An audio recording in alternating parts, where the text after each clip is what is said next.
Señor nos trae cada domingo a través de su palabra, un corazón dispuesto para recibir, no solamente escuchar, y un corazón dispuesto para aplicar. Muchas veces estas palabras que predicamos, en primer lugar, nos afectan a nosotros mismos, en el sentido de que nos corrigen y nos redarguyen y nos confrontan. Eso pasa, eso hace la palabra del Señor. Y debemos de recibirlo con amor, con gratitud, porque esto nos moldea, nos conforma al carácter de Cristo cada vez más. Amén. Amén.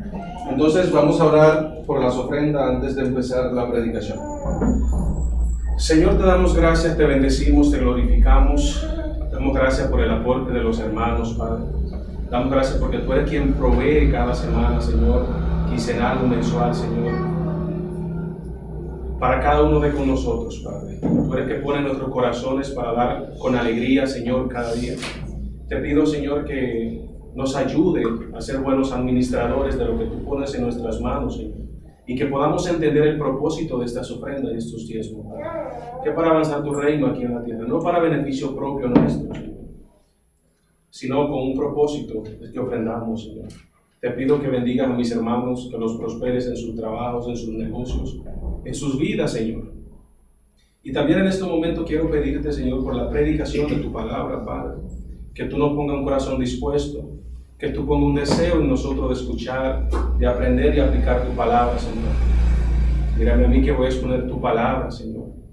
Un hombre errante, un hombre pecador, Señor, un hombre falible, que va a predicar una palabra inerrante, infalible, todopoderosa, toda suficiente, santa, Padre. Sé tu Espíritu Santo ayudándome, Señor, cubriendo todas mis debilidades, mis faltas, Padre. Ayúdame a predicar de manera correcta, exponer el texto de manera correcta, Señor, y que podamos salir edificados como iglesia, Señor. En el nombre de Cristo Jesús oramos. Amén. Y amén. Quiero que me acompañen al Evangelio del apóstol Juan, capítulo 13, en sus versos 34 y 35. Estaremos meditando en estos versos en el día de hoy y vamos a mirar qué el Señor nos tiene preparado en estos versos que vamos a leer y vamos a meditar en el día de hoy. Evangelio de San Juan, capítulo 13, los versos 34 y los versos 35. Y dice así la palabra del Señor: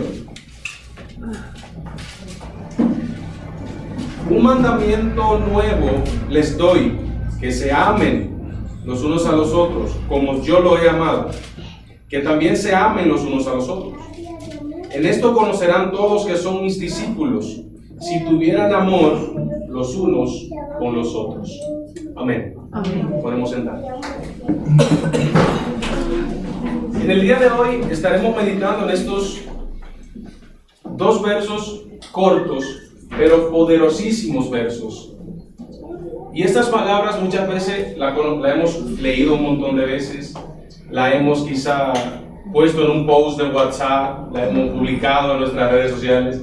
Conocemos los versículos, estos versículos, conocemos el capítulo, pero alguna vez no hemos podido asentar a meditar qué quiso decir Jesús cuando dijo: un mandamiento nuevo les doy, que se amen los unos a los otros como yo los he amado. Y en este día vamos a meditar con estos dos versículos.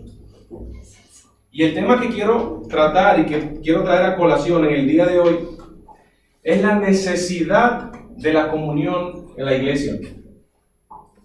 Ese es el tema que estaremos tratando en el día de hoy. Y ya que esto es una época donde las personas estimulan la unión familiar, estimulan el amor los unos con los otros, la comunión, que literalmente la mayoría de estas cosas es una hipocresía que no podemos dar cuenta, porque en esta fecha queremos tener comunión con nuestras familias, comunión con nuestros hermanos y el resto del año. Eso es igual que el Día de la Madre, el Día de los Padres. Para mí esas son las muestras de amor más hipócritas que yo puedo ver en esos días. Yo no tengo que esperar ese día para darle un abrazo a mi mamá, a mi hermano, a mi hijo, a mi esposo y decirle te amo. Yo no tengo que esperar el día del padre para decirle a mi papá que te amo o darle un abrazo. Yo no tengo que esperar diciembre para visitar a mi familiar y mostrarle que le amo y tener comunión con él. Yo no tengo que esperar esos días. Yo tengo 365 días en el año que lo puedo hacer todos los días. Probablemente no puedo visitar a un familiar que quizá esté en otro país, en otra ciudad, que viva lejos de mí. Pero por la gracia de Dios tenemos algo llamado tecnología y yo puedo enviarle un mensaje. Yo puedo darle una llamada. Y que esa persona pueda ver el afecto que yo tengo hacia ella. Que pueda sentir que yo lo amo o que yo la amo. Que pueda sentir que yo me preocupo por esa persona. Pero no, esperamos el Día de los Padres, el Día de la Madre, el Día de los Reyes para los niños, el cumpleaños y diciembre. La graduación. O la graduación. Pero eso simplemente son 3 o 4 días. ¿Qué pasa el resto del año? ¿Cómo me comporto con esas mismas personas el resto del año? ¿Tengo el mismo interés de escribirle o de buscarle el resto del año como ese día?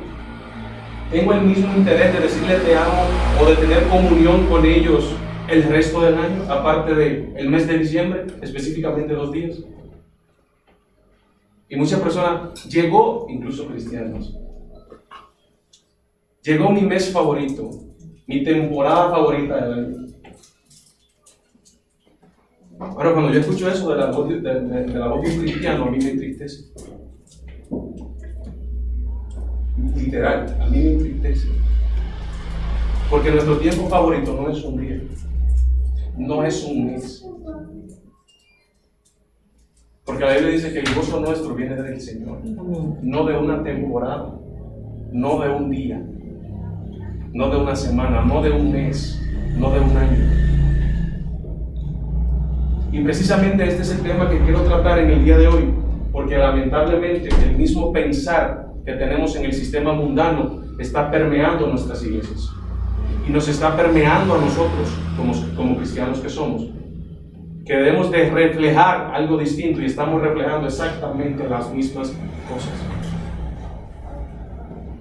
Y por eso el tema de este día, la necesidad de la comunión de la iglesia. Vivimos en una sociedad profundamente individualista y utilitaria. ¿Qué quiero decir con estos términos? Por individualistas entendemos la búsqueda del beneficio personal sobre el comunitario. Y por utilitario queremos decir que las relaciones están marcadas por el beneficio que ella pueda traer en el corto plazo. En palabras más sencillas, yo tengo relación con otra persona por un interés personal. Yo busco una relación con un hermano o con una hermana porque quiero obtener un beneficio de él o de ella. Esa es la forma en la cual opera el sistema que nos gobierna, sistema institucionalmente hablando, el mundo. Así funciona el mundo. ¿No han escuchado? Conocen personas, haz buenas relaciones porque lo pueden necesitar. Y así vivimos. Ojo, no está mal. Pero no es el motivo por el cual tú simplemente tienes que buscar a una persona. No es para usarlo. No es para únicamente usar quizás el puesto de esa persona, la posición de esa persona. Es bueno tener conocidos, es bueno tener personas que tengan cargos importantes, pero que esa no sea nuestra única intención de conocer a esa persona. Y así es como se maneja el mundo. Ahora bien, dentro de esta realidad está la iglesia. Dentro de esta realidad está la iglesia. Parece cada vez más difícil convencer al cristiano de la necesidad de ir a la iglesia. Todo parece competir con la comunión dominical, a punto de que muchas veces termina siendo una opción cuando no tengo otra cosa que hacer. Y estoy hablando de cristianos en este punto. Muchas veces ir al culto a la iglesia se convierte en una opción cuando no tengo algo más importante que hacer en mi vida. Entonces voy a la iglesia. Mis hermanos, nuestra vida en comunión no es eso. A eso no nos llamó el Señor. A eso no fue que fuimos redimidos y salvados por la gracia y la misericordia de Dios. Nuestro propósito es otro. Nuestro propósito es relacionar, no es tener comunión. Pero ¿qué entendemos por esto? ¿Qué significa que yo tengo que relacionarme y tener comunión con mis hermanos? Bueno, eso es lo que vamos a tratar en el día de hoy. Porque necesitamos ver el tema de la comunión, algo que nos falta de manera horripilante en estos días. La necesidad misma, o la esencia misma, de la vida en la iglesia es relacionar. Son las relaciones, la esencia. Y vamos a ver eso cuando leemos o vemos esto, cuando vemos que fuimos hechos a la imagen y a la semejanza del Padre. El modelo para esto, para la comunión, es claro, es la Trinidad. Esa relación eterna de amor que nosotros podemos ver en tanto el Padre, el Hijo y el Espíritu Santo. Nosotros debemos de modelar ese tipo de comunión. Y cuando entendemos que fuimos hechos a la imagen y semejanza de Dios, podemos entenderlo un poquito más. Porque muchas veces también decimos, sí, nosotros fuimos hechos a la imagen y semejanza de Dios. Y no sabemos el texto. Y exponemos el texto. Pero la pregunta es, ¿entendemos qué significa ser hecho a la semejanza y a la imagen de Dios? ¿Qué es eso? ¿Cómo entendemos eso? En términos simples, fuimos hechos para parecernos a Dios. Pero hay un detalle. Dios no tiene cuerpo. Dios es espíritu, dice Juan 4. Entonces, ¿en qué sentido nosotros reflejamos la imagen y la semejanza de Dios?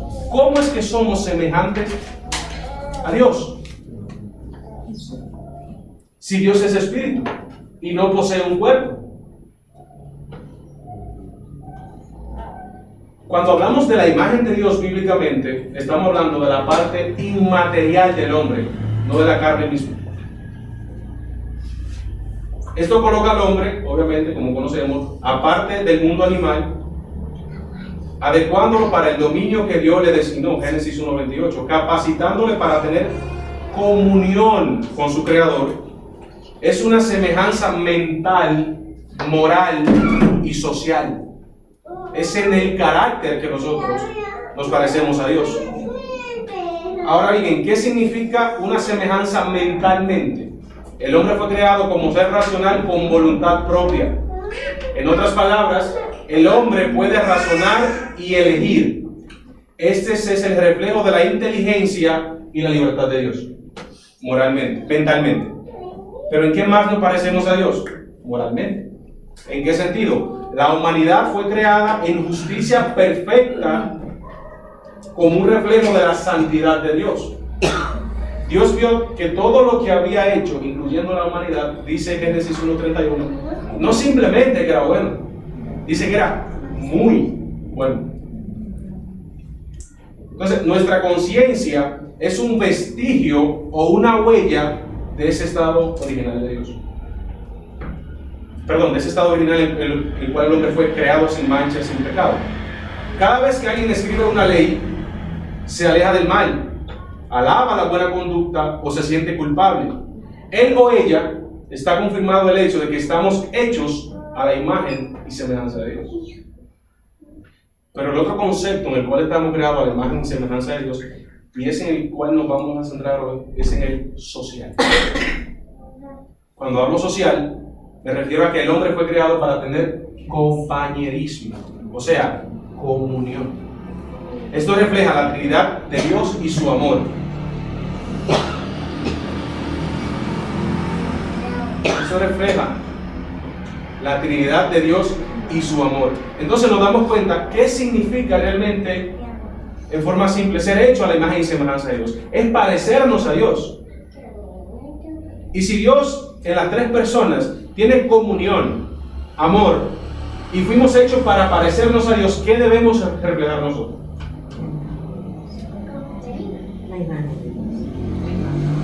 Porque fuimos creados a su imagen y semejanza. Adán y Eva fueron creados para que llenaran el mundo de las imágenes de Dios. Y una pregunta a responder importantísima es esta: ¿estamos reflejando la imagen de Dios en el mundo? Voy a delimitarlo.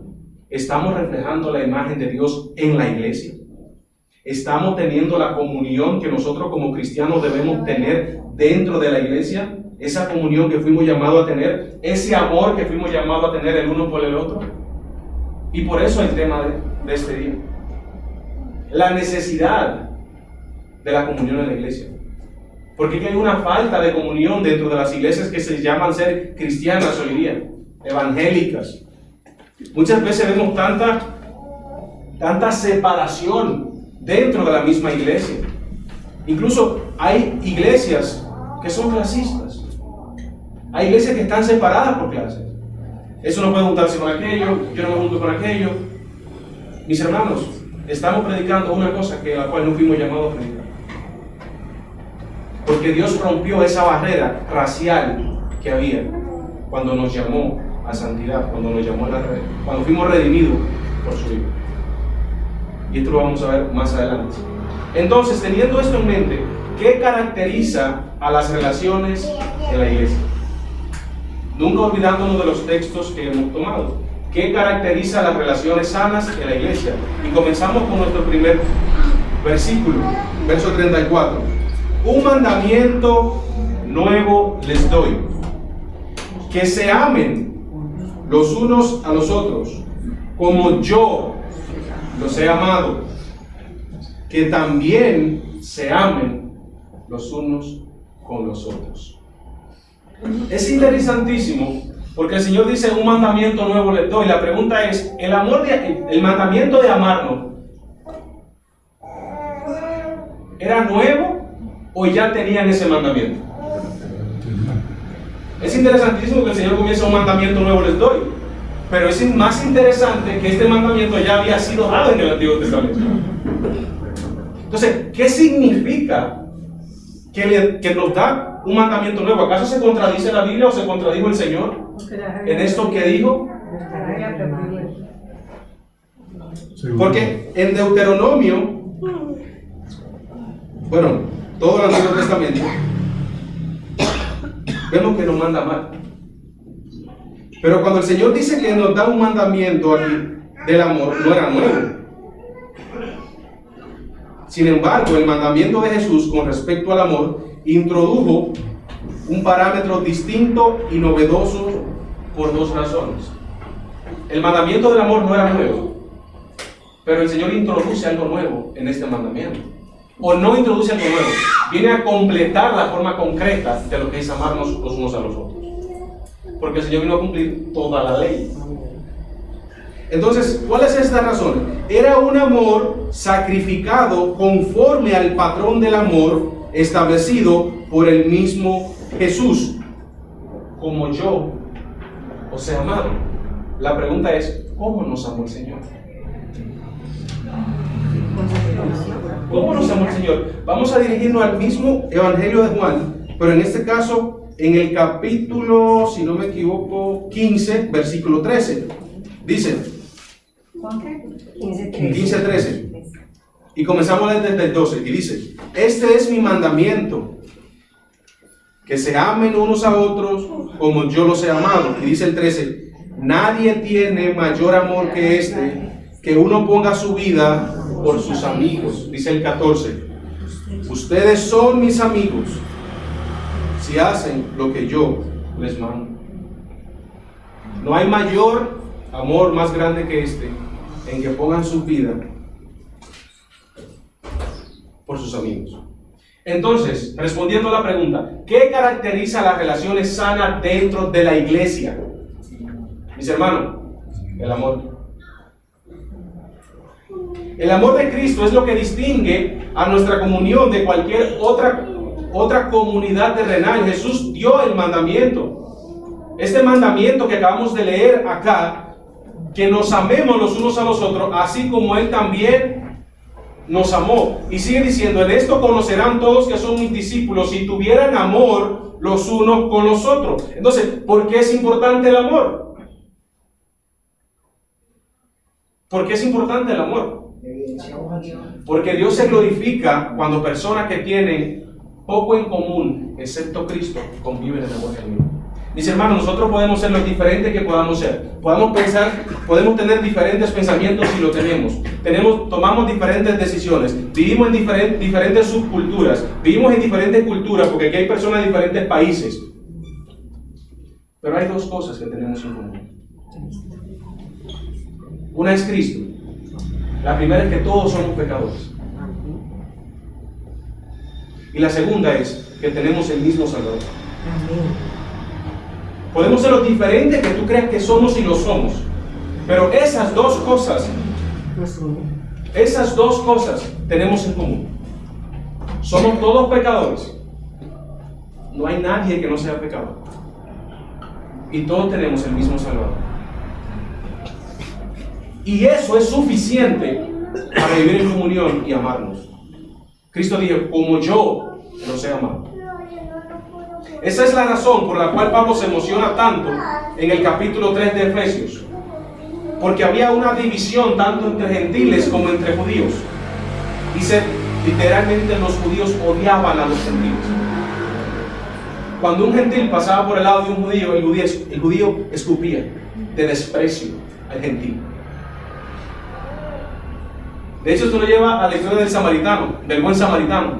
Cuando el Señor pone que una persona fue golpeada, dejada por muerto, y pasó un levita, pasó un sacerdote. Esta historia Jesús se la está haciendo a judíos. Y cuando Jesús explica que el único que lo ayudó fue el samaritano. Un desprecio total de los judíos por los samaritanos. Jesús le dijo, ¿quién mostró mayor amor con ese hombre? Los judíos despreciaban tanto a los samaritanos que no dijeron el samaritano, dijeron el que lo ayudó. Porque había una barrera que le impedía tener comunión entre judíos y gentiles. Pero Pablo en Efesios 3 se emociona.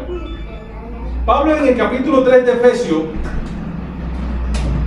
se alegra porque esa barrera, ese conflicto que tenían los judíos con los gentiles, ya desapareció, porque ahora son una familia unida en la iglesia. Cuando Cristo comienza a llamar a personas, no importa de qué raza, no importa qué color, no importa qué países, mis hermanos, tenemos la misma posición en Cristo.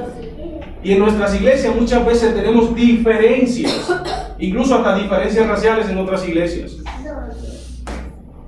Somos de diferentes contextos, somos criados en diferentes situaciones.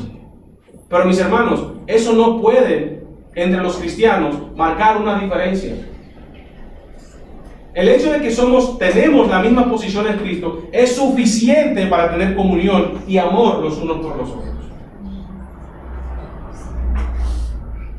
Ámense como yo los he amado.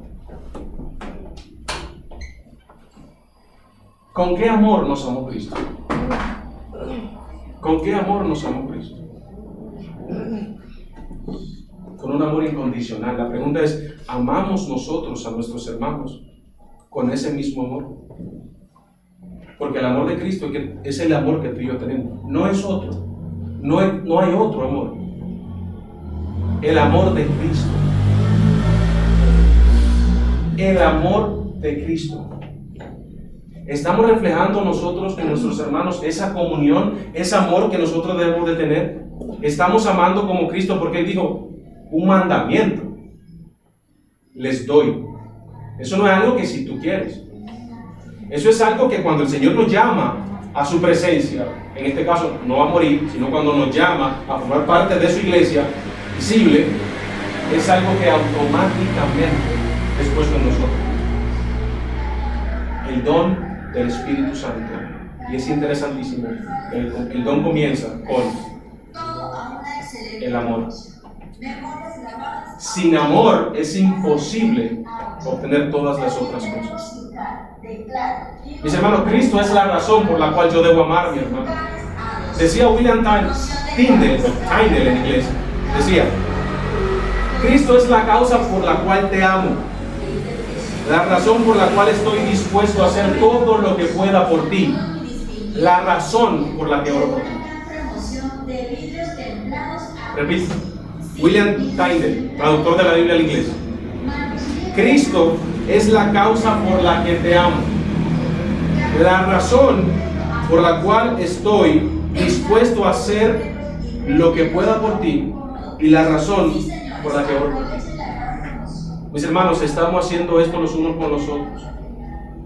¿O somos como aquel fariseo que estaba dando gracias al Señor y despreciando al pecador que estaba en la iglesia atrás? Señor, gracias porque no soy como aquel pecador. Señor, gracias porque no cometo el mismo pecado que aquel pecador. Mientras tanto el pecador allá estaba diciendo: Señor, perdóname, arrepentido, contristado. Muchas veces nosotros hablamos, no porque el Señor reprendió a los fariseos, no porque los fariseos. Nosotros muchas veces nos comportamos como fariseos con nuestros hermanos. Y somos hermanos en Cristo. Pero al parecer no hemos entendido lo que eso significa. No hemos entendido que tenemos que darnos los unos con los otros. Que tenemos que amar como Cristo nos amó. ¿Cómo nos amó Cristo? Fue tanto el amor de Cristo, mis queridos hermanos, que vino a morir por ti y vino a morir por mí. Porque de tal manera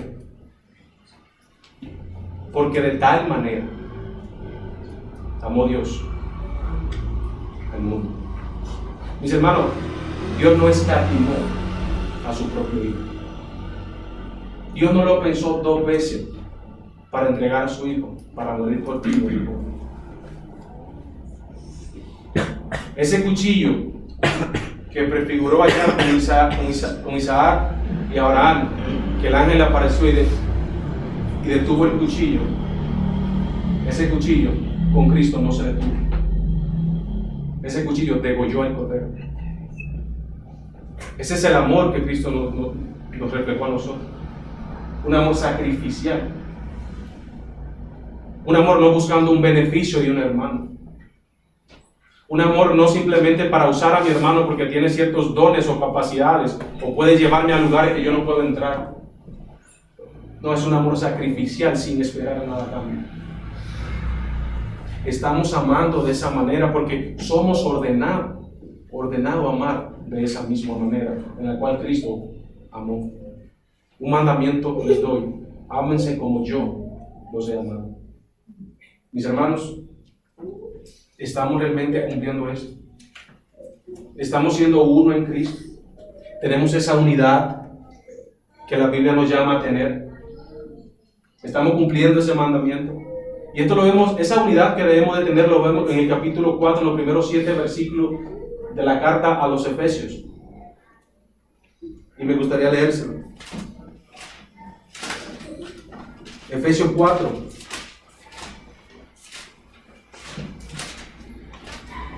Los primeros 7 versos dice: yo pues, preso en el Señor, les ruego que anden como es digno de la vocación con que fuiste llamado, con toda humildad y mansedumbre, soportándose con paciencia los unos a los otros en amor, solícitos en guardar la unidad del Espíritu en el vínculo de la paz.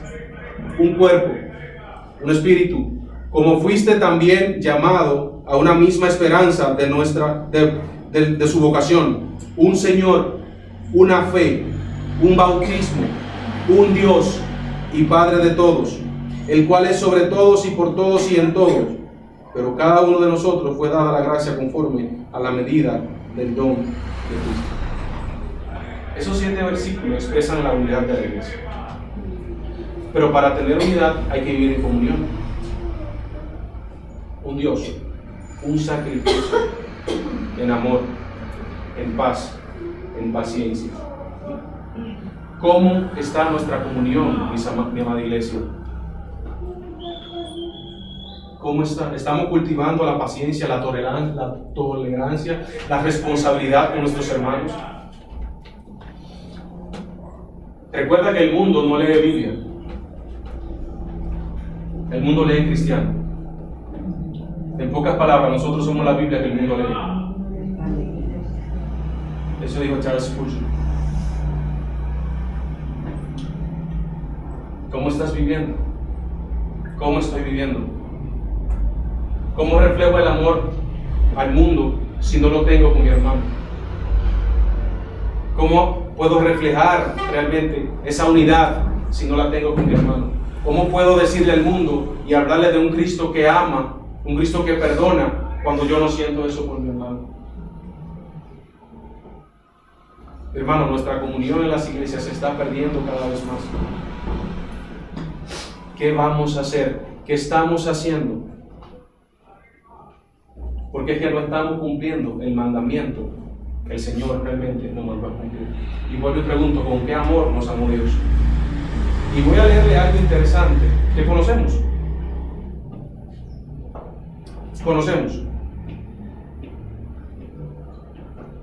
Y le voy a hablar con qué amor nos amó Dios. Efesios 5:25.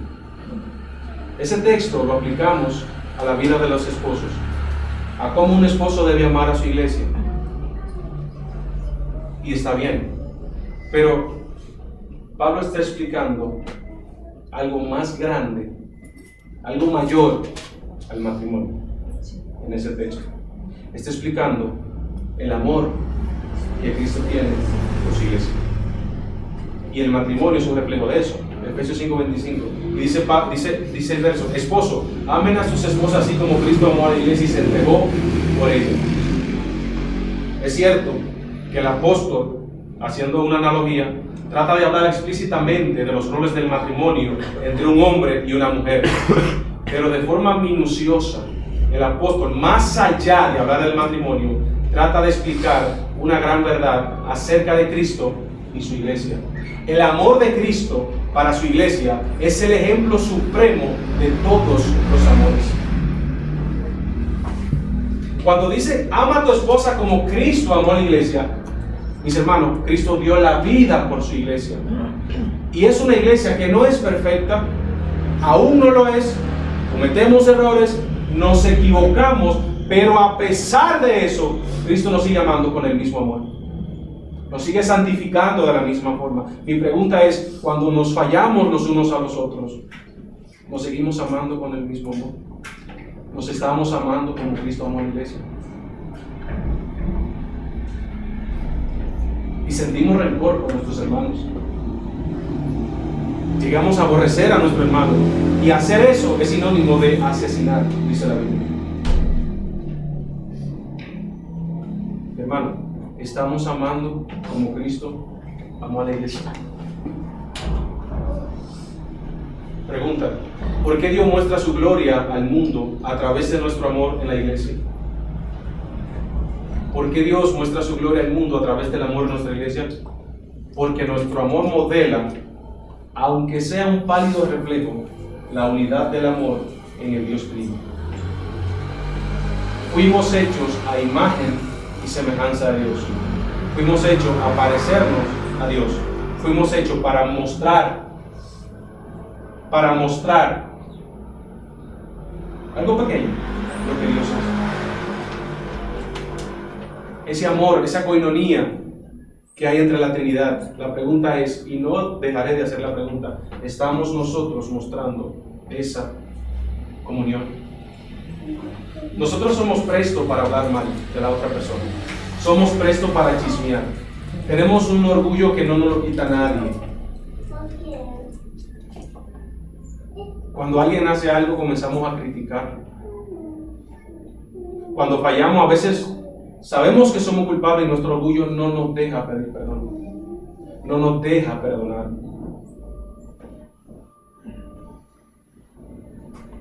No nos deja. Pero venimos aquí, adoramos al Señor, tomamos la Santa Cena, tenemos comunión con los hermanos y todo está bien, pero con ese aborrecimiento y resentimiento por mi hermano. Mis hermanos, te estás condenando. Por eso la Biblia dice, cuando vamos a tomar la Santa Cena, examinémonos. Y ese examinarse no es para que no la tomes, es para que veamos cómo está nuestra vida con nuestros hermanos, o cómo está nuestra vida si estamos en pecado, nos arrepintamos y tomemos la Santa Cena. Examinémonos, examinemos cómo está nuestra vida, cómo estamos tratando a los demás, cómo es nuestra comunión con la iglesia, cómo es nuestro compromiso con la iglesia. Porque si somos llamados por Dios, es así, que pertenecemos inmediatamente a una iglesia y somos llamados a relacionarnos, a crecer como iglesia, como comunidad, en amor, en comunión. Común unión. Mis hermanos, nosotros somos el reflejo del amor de Dios. Nosotros somos el reflejo de la comunión que hay en las tres personas. Pero en la iglesia eso se está perdiendo. Nuestro amor mutuo, arraigado en nuestra comunidad en Cristo, es una imagen de la amorosa unidad de la deidad de Dios. La comunión es amarnos y cuidarnos unos a los otros, porque todos tenemos la misma meta. ¿Cuál es? Nacemos de nuevo de una misma esperanza. Primera de Pedro 1, 3, 4. Tales personas han sido sacadas, o nosotros hemos sido sacados, entre todo tipo de individuos para hacer un cuerpo, el cuerpo de Cristo. Colosenses 3, 11, 15. Podemos ver la grande diferencia que podemos tener, o que puede existir entre los elegidos. Personalidades, nacionalidades, pero la intención es que Cristo sea en todo y en todos. Mis amados hermanos, no podemos, y dice la Biblia, que no podemos decir que amamos a Dios y aborrecemos a nuestros hermanos. Es una incongruencia, es algo que realmente, cuando una persona hace eso o dice eso, no está mostrando el amor de Cristo. ¿Cómo está nuestra vida en comunión con la iglesia? ¿Cómo estamos viviendo realmente nuestra vida con nuestros hermanos? ¿Nos estamos dando a ellos? ¿Perdonamos? ¿O simplemente somos muy orgullosos para pedir perdón? Mis hermanos, ¿cómo estamos viviendo? La comunión no se basa en agradarse los unos a los otros en una carne, sino que se aman conforme al Espíritu en el mismo llamado. La comunión consiste en tener cuidado, preocuparse los unos por los otros y ser salvos para que la plenitud de Cristo pueda aumentar más y más. Y esto me lleva a Gálatas 6:1, cuando dice: cuando alguno es sorprendido en alguna prueba, vosotros que sois ¿qué? Espirituales, restauradle ¿cómo? ¿Cómo? Con mansedumbre. La pregunta es que la cuestión es que nosotros no hacemos eso. Porque nuestro instante es automáticamente juzgar. Tú fallaste, tú pecaste, tú eres esto, tú eres aquello. Y la Biblia nos manda totalmente lo opuesto. Restauradme, considerándote a ti mismo, dice el texto. Mis hermanos, es una vida llamada a motivarnos los unos a los otros, de fomentar el amor, de fomentar la paciencia, de fomentar la comunión los unos con los otros, de ayudarnos mutuamente. Y en esto modelamos la iglesia primitiva. Dice la Escritura que tenían todo en común. Se ayudaban en sus necesidades mutuas. Lo que tenían era para, si había que venderlo para satisfacer las necesidades de otros, lo hacían. Cuando ellos vendían estas propiedades, aquí no dice que tú y yo tenemos que vender todo lo que tenemos. No, eso no es lo que dice. Sino que ellos vivían en una comunión tan grande que todo lo que poseían ellos entendían que pertenecían al Señor. Y cuando había una necesidad, ellos vendían estas cosas y le daban la ganancia a los apóstoles, y los apóstoles distribuían donde había necesidad. Estamos tú y yo viviendo con ese mismo espíritu, donde todos tenemos la misma cosa en común, donde nos ayudamos mutuamente. ¿Cuándo fue la última vez que le preguntamos a un hermano qué necesitas? Sabiendo muchas veces la necesidad de un hermano.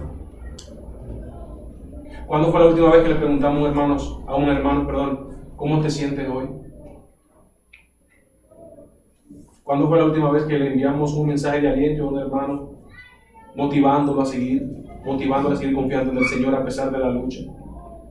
¿Cuándo fue la última vez que le dijimos a un hermano que lo amamos en el amor de Cristo? ¿Cuándo fue que le dijimos a un hermano, te perdono o perdóname? ¿Cuándo fue la última vez que hicimos eso? Porque es algo que debe reflejarse en nosotros cada día, como seres relacionales que somos. Mis hermanos, no dejemos que perdamos la comunión y vivamos como viven los del mundo, que simplemente usamos a la persona y la buscamos para satisfacer nuestras necesidades. Amemos a nuestros hermanos, amemos a la iglesia, amemos a pesar de sus dificultades, a pesar de los defectos que tenemos, a pesar de los errores que podamos cometer. Recuerden el texto: así como yo los he amado, ámense los unos a los otros. Mis hermanos, la iglesia no es perfecta. Tú y yo no somos perfectos. Y si hay una iglesia perfecta y tú y yo llegamos, ya no es perfecta. Porque no lo somos. Somos pecadores en proceso de santificación. Porque aún luchamos con el pecado. Es cierto que ya no somos enemigos del pecado, pero déjame decirte que el pecado sigue en nosotros. Ahora nosotros tenemos el poder a través del Espíritu Santo de decirle no al pecado. Pero el pecado sigue morando en nosotros, exactamente como estaba antes de tu ser santo. Antes hacíamos lo que nuestro amo el pecado nos decía que hiciésemos. Ahora nosotros podemos decirle que no por el poder del Espíritu Santo. No somos perfectos y a pesar de todo, Cristo murió por su iglesia. A pesar de todo, Cristo nos sigue amando con el mismo amor. A pesar de todo, Cristo nos sigue santificando. A pesar de todo, Cristo sigue preservándonos. La pregunta es, ¿lo estamos haciendo nosotros? O simplemente cuando uno de nosotros se equivoca, lo sabe el barrio, o todos los hermanos a través de la espalda. No, el pastor hizo esto, el hermano Rafael, o el hermano fulano. La Biblia dice que debemos de ir a donde él, personalmente solo, y corregirlo. Pero es en amor. El amor no es que nos pintemos los dientes aquí y que nos riamos. No es eso, va más allá que eso. Va más allá que eso, es amarnos los unos a los otros. Y nos dice en 1 Juan 2:6, si nosotros decimos que le pertenecemos a Cristo, debemos andar como Él anduvo. Y el amor de Cristo fue tan grande que aún colgado en la cruz, aquellos hombres burlándose de Él, si tú eres, si en verdad que tú eres el Hijo de Dios, bájate de esa cruz. Y allí ensangrentado, con sus brazos allí clavados en la cruz, la reacción de Jesús fue la siguiente: Señor, perdónanos, porque no saben lo que hacen. Es la actitud que tenemos con nuestros hermanos. O simplemente fallamos y ya somos enemigos del hermano. Hubo alguien una vez que dijo, y es muy cierto, si nosotros no estamos dispuestos a perdonar un error de un amigo, no merecemos su amistad. Si nosotros no estamos preparados o no estamos dispuestos a perdonar un error, en este caso de un hermano, no merecemos su amistad. Porque es que nosotros nos creemos más santos cuando alguien falla, nos creemos más santos que Él. Y santo solo es el Señor, mis hermanos. Nosotros no somos santos. Nosotros fuimos declarados santos o justos, pero no es que lo somos. No es que lo somos, porque es que hay un pecado en nosotros todavía. Mis amados hermanos, ¿qué estamos haciendo para restaurar esa comunión? La relación más pura y alta de esa categoría existe en la vida de aquellos que pertenecen a Dios, quienes comparten su vida. El Nuevo Testamento nos dice que el Hijo de Dios vino y estableció su tabernáculo en nosotros. Él asumió la humanidad, Él se hizo hombre y vivió con nosotros. Y después Él envió a su Espíritu Santo para vivir, no con nosotros, sino en nosotros. Todos somos uno en Cristo.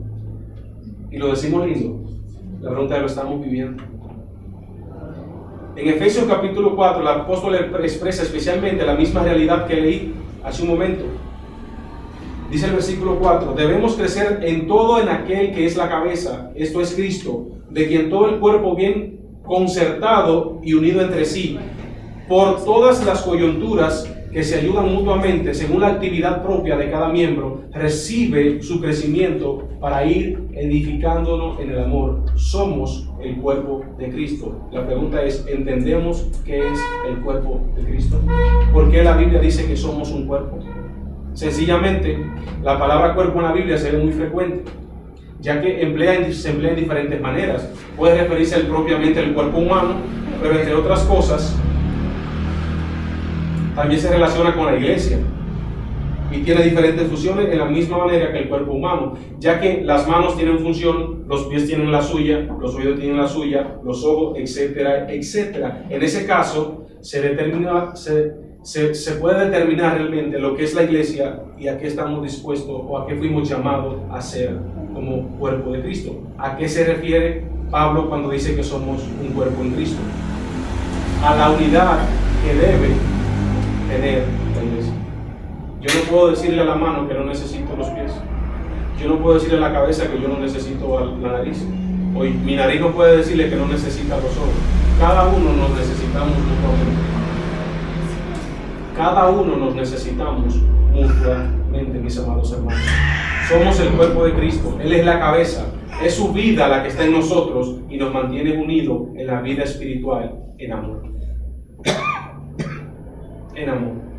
En Hechos 2:44 vemos que todos los que habían creído estaban juntos y tenían en común todas las cosas. Y para terminar, voy a desglosar ese texto palabra por palabra de manera rápida. Todos o todas. La repetición de esta palabra indica el énfasis del autor en mostrar que no era una porción del grupo que había creído efectivamente que estaban unidos, sino que todos los que habían creído estaban unidos. Hace el énfasis, todos, no simplemente una parte de los que habían creído.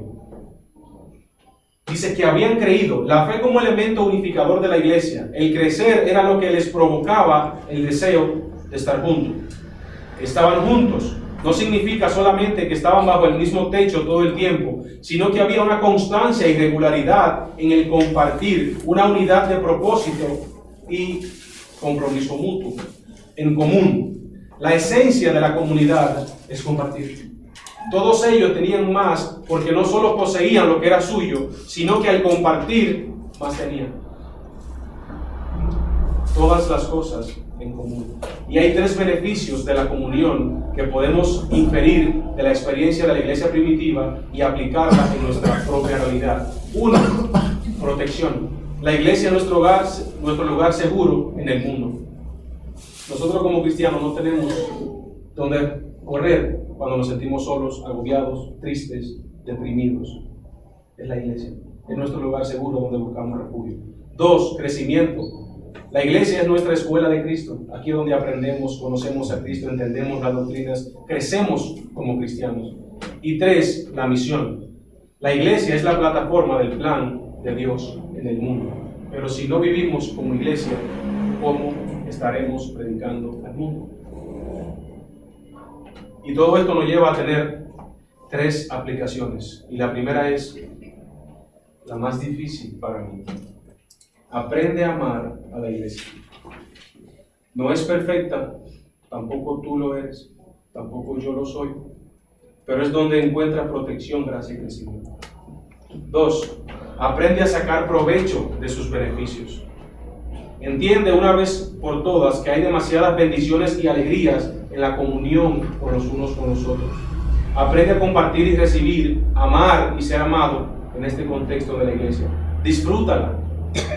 Y así ella será más y más bendición para ti y para otros. Y tercero, trabaje para el crecimiento y la multiplicación de la iglesia de Cristo. La iglesia es nuestro hogar más seguro. Es donde aprendemos a parecernos con Cristo. Es nuestra plataforma para la misión de Dios en el mundo. Cristo amó a la iglesia y se entregó por ella. Aprendemos nosotros a hacer lo mismo. Aprendamos a amar con un amor desinteresado. Aprendamos a vivir en comunión los unos con los otros, a amarnos los unos con los otros, a pesar de las diferencias que tenemos. Recordemos que hay 2 cosas que sí tenemos en común. Y ya eso es suficiente. Somos pecadores y todos tenemos el mismo Salvador. Con el mismo texto bíblico que empecé, con ese término. Un mandamiento nuevo os doy. O les doy. Que se amen los unos a los otros como yo los he amado, que también se amen los unos con los otros. En esto conocerán que son mis discípulos si tuviesen amor los unos con los otros. Oremos. Señor, te damos gracias por tu amor, tu misericordia. Señor, sabemos que es difícil muchas veces tener comunión los unos con los otros con nuestras diferencias. Pero en ti tenemos toda la misma posición, Señor. En ti somos uno, en ti somos el mismo cuerpo, Señor. Ayúdanos a amar, ayúdanos a tener comunión, comprensión, así como tú la tuviste con nosotros, Padre. Ayúdanos a amar de manera sacrificial, Señor. No de manera egoísta, no buscando un beneficio propio, sino porque realmente amamos a nuestros hermanos. Ayúdanos a crecer como iglesia. Ayúdanos, Señor, a que este amor fraternal cada día pueda crecer y pueda verse reflejado, Señor, en nosotros. Que podamos darnos, Señor, los unos con los otros, como dice tu palabra. Que podamos perdonarnos los unos con los otros. Que podamos santificarnos. Que podamos, Señor, hablar sin miedo los unos con los otros. Que podamos buscarnos, Señor, sin temor. Que podamos mostrar esa relación trinitaria, Señor. Que podamos, Señor, obedecer tus mandamientos. Obedecer este mandamiento, Señor. Ayúdanos como iglesia, Señor. Perdónanos, Señor, cuando hemos aborrecido a nuestro hermano, cuando no hemos pedido perdón, cuando no hemos perdonado, Señor. Perdónanos, Padre. Perdónanos, Señor, cuando nos alejamos de nuestros hermanos por cualquier situación, en vez de buscarlo y mantener esa coinonía entre nosotros. Perdónanos, Señor. Ayúdanos a crecer, Señor, en amor. Con ese amor con que tú nos amaste y nos sigues amando y nos amarás. Gracias, Padre, en el nombre de Cristo Jesús. Amén. Amén.